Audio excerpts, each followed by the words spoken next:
¿Qué tal? Bienvenidos a nuestros seguidores y seguidoras del Grupo Multimedia de Comunicación La Cerca a un nuevo encuentro digital en el que hoy vamos a hacer balance de la situación por la que están pasando muchos autónomos y pequeñas empresas debido al impacto del coronavirus.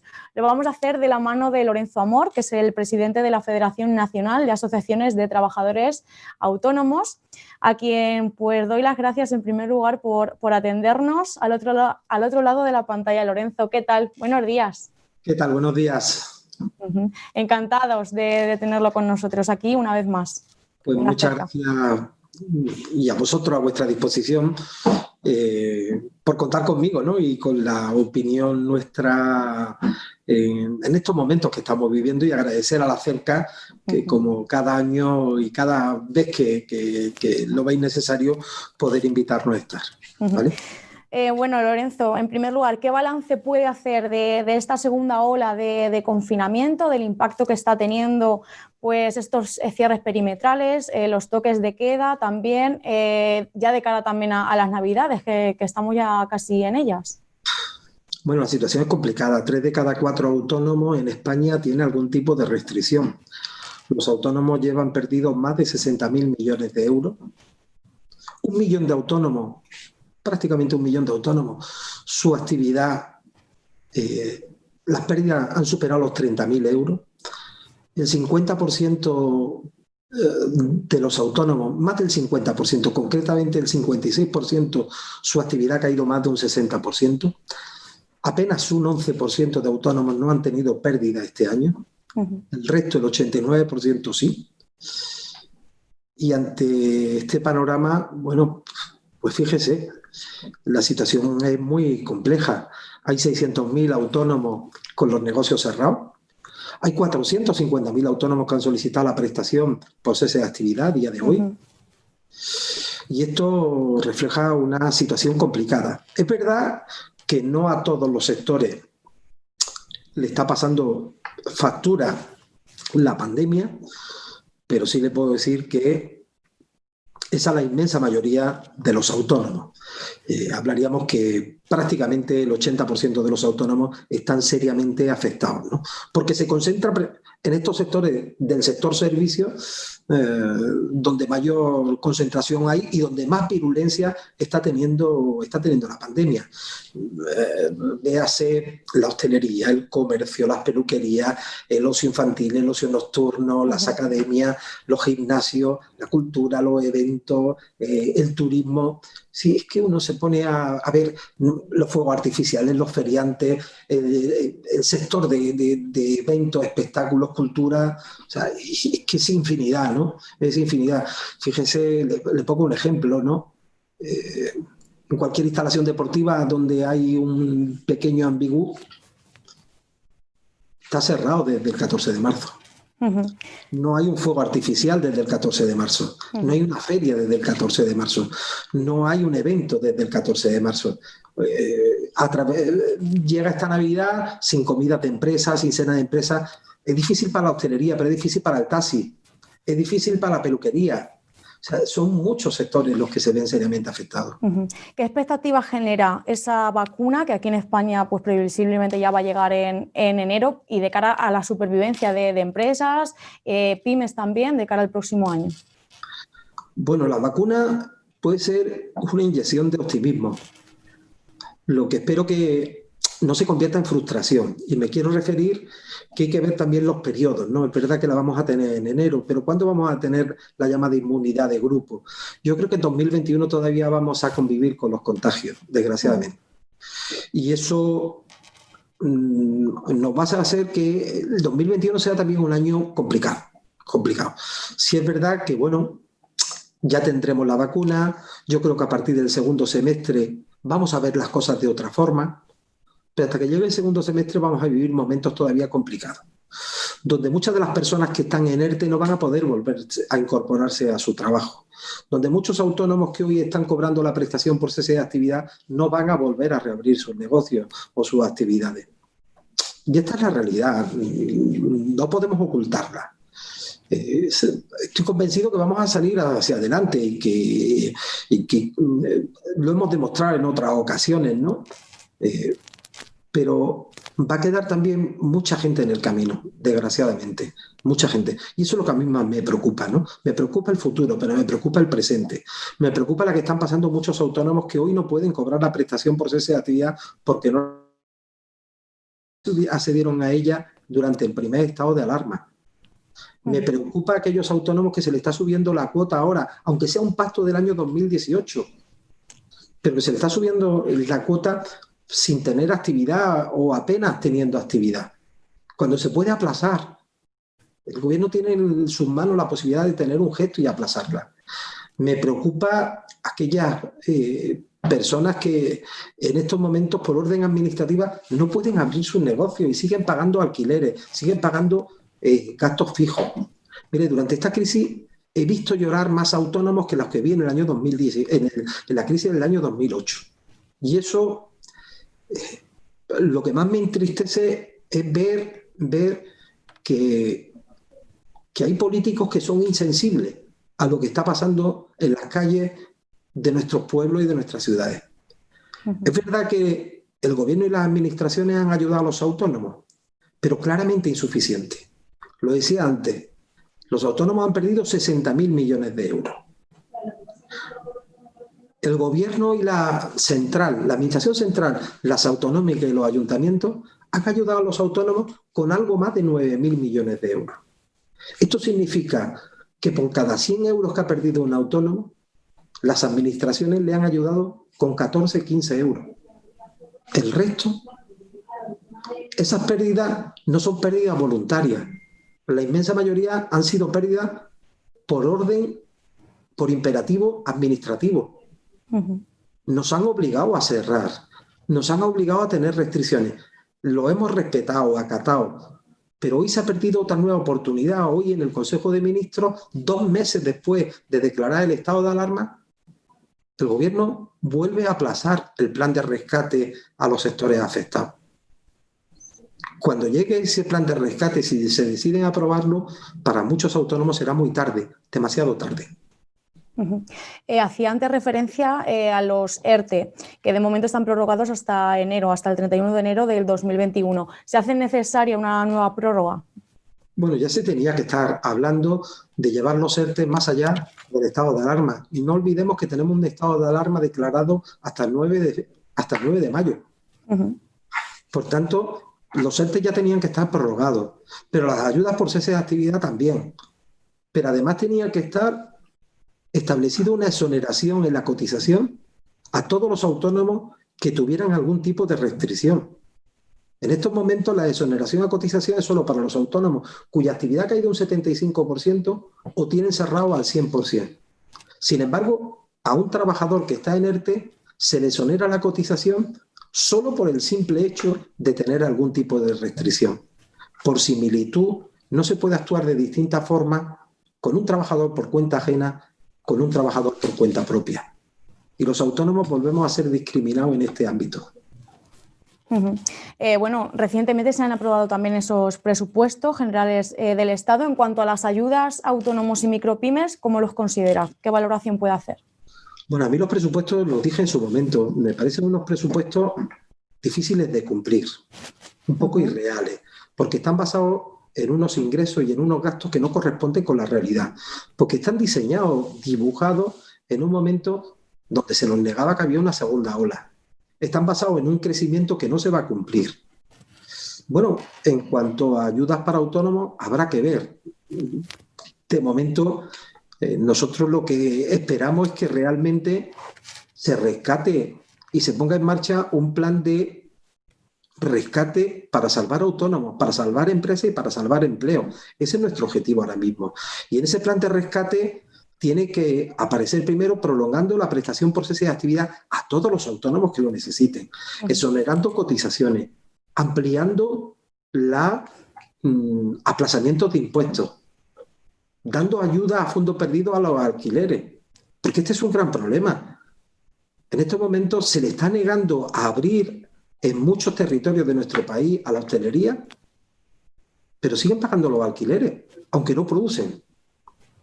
Siguen corriendo los suministros, los gastos fijos. Esto es algo que de verdad hay que hacer. Hay que aplazar la cuota la subida de cuota que hay prevista en el año 2021. A eso iba ahora. Son 3 euros. Pero es un gesto, es sensible con los autónomos, que lo están pasando mal. No quiero decir que no se pague, pero aplácenlo ustedes al año 2023. Bueno, se está hablando también de una posible reforma laboral que plantea el Gobierno, y aquí hay discrepancias entre pues, el Gobierno. La ministra de Asuntos Económicos, Nadia Calviño, propone que tiene que prevalecer los convenios de la empresa sobre los sectoriales y, bueno, Podemos precisamente propone lo contrario. ¿Esto qué valoración le merece?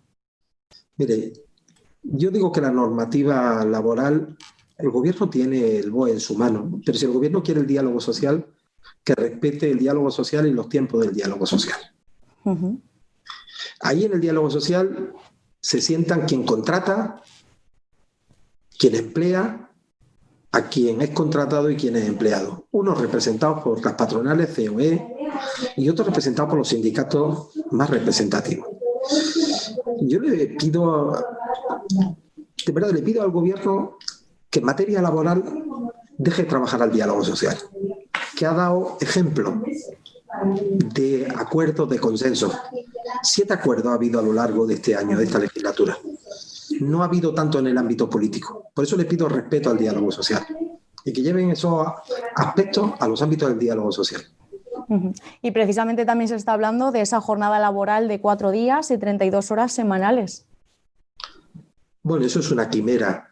No creo que ningún trabajador de este país, con la productividad que tenemos ahora mismo en España, no creo que ningún trabajador de este país, si en lugar de trabajar 40 horas, trabaje ese 32, es decir, un 20% menos, esté dispuesto a perder un 20% de su sueldo. Porque es de suponer que nadie pensará que trabajando 32 horas se va a cobrar lo mismo que trabajando 40. Eso no lo podemos sostener. No toca hablar estas cosas. De verdad, centrémonos en lo importante. Centrémonos en que hay que ayudar a los sectores afectados. Centrémonos en salvar empleo, en salvar autónomos, en salvar empresas. Dejemos las ocurrencias para otros momentos. Hacía también antes referencia a ese importante peso que tiene en la economía española el sector servicios. ¿Ha llegado el momento de cambiar ese punto de vista y girarlo hacia potenciar las industrias, el sector primario, el sector secundario también? Los modelos productivos no se marcan en un boletín oficial. Los modelos productivos son los emprendedores, son las oportunidades de negocio las que las van marcando. Mire, yo estoy viendo discotecas que se están convirtiendo en lugares de comida de reparto. ¿Por qué? Porque son los momentos puntuales. He visto fábricas de curtidos de piel que se han convertido en fábricas de mascarillas. O he visto una empresa de medias que lo que está fabricando en estos momentos es mascarilla y material sociosanitario. Nadie, por mucho que se quiera, va a obligar o va a legislar para que el día de mañana el turismo no siga siendo una fuente de ingresos importante para nuestro PIB. Lo será dentro de 2 o 3 años, pero lo volverá a ser, porque tenemos un entorno que lo da. Y eso es así, y lo volveremos a ver. Por tanto, ¿necesita España industria? Sí, indudablemente. Claro que sí, necesita industria. Lo que pasa es que también, para que haya industria, hay que fortalecer el tejido productivo industrial y eliminar trabas. Por ejemplo, uno de los grandes consumidores de energía es la industria. Sin embargo, los costes energéticos en España siguen estando por encima de los costes energéticos de nuestros países, de los países de nuestro entorno. Por tanto, para competir, a lo mejor lo que hay que plantear es rebajar esos costes energéticos, porque si no, de nada sirve que queramos tener industria cuando no somos capaces de fabricar un producto al precio competitivo.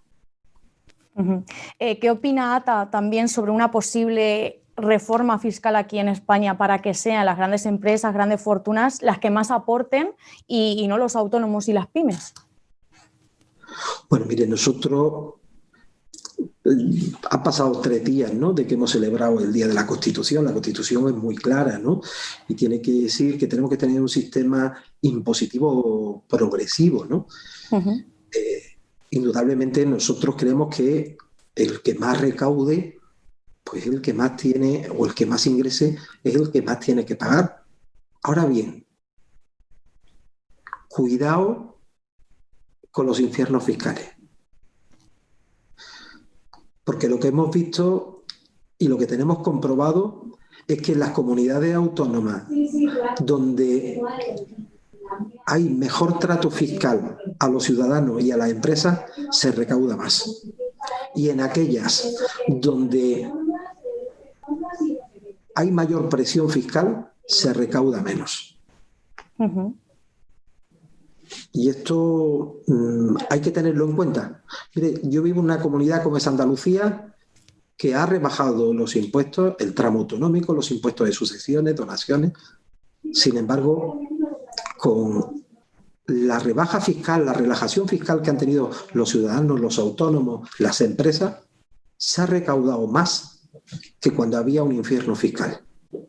Y eso tenemos que tenerlo también en cuenta. Uh-huh.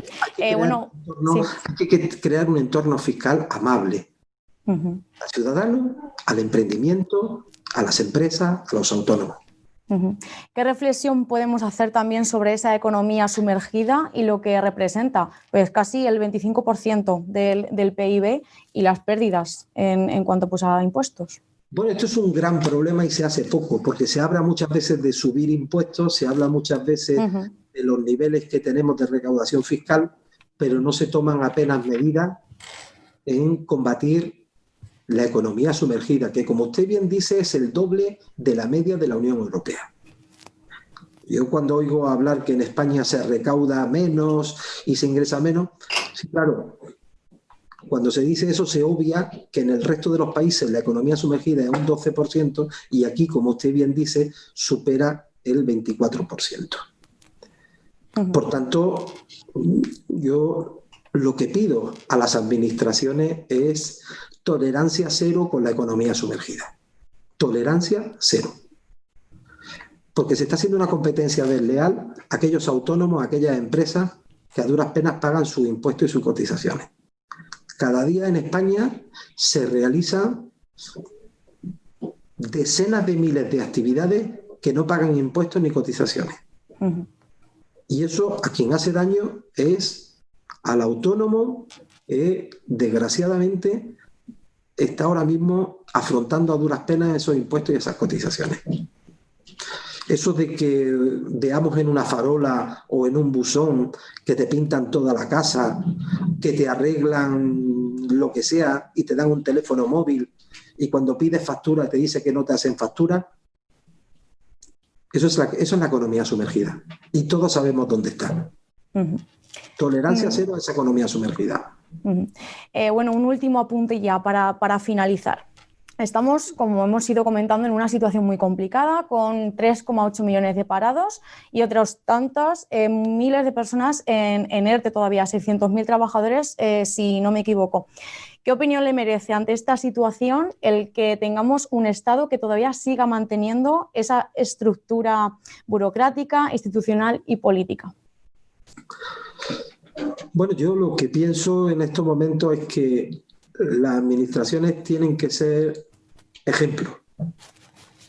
Y si en estos momentos todos, desde el sector privado, estamos reduciendo gastos, reduciendo estructuras, le pongo un ejemplo, ¿no? Es poco estético que con la que está cayendo en este país seamos de los países que más ministerios tengamos. Creo que se podrían aglutinar en tener menos. Son gestos, es estética. Uh-huh. Pero esa estética llega muchas veces al ciudadano. Entiende que a veces al ciudadano se le pueda transmitir las dificultades que tenemos y que el gobierno, los gobiernos, las administraciones son sensibles. Estos ejemplos hay que darlos. Uh-huh. Eso es. Pues Lorenzo Amor, presidente de ATA, muchísimas gracias por haber estado con nosotros y haber compartido esta entrevista con La Cerca. Muchas gracias. Un saludo. Hasta luego, hasta la próxima. Gracias. Y a nuestros seguidores y seguidoras también muchísimas gracias por haber seguido la información que día a día les ofrecemos a través del Grupo Multimedia de Comunicación La Cerca. Gracias y hasta la próxima.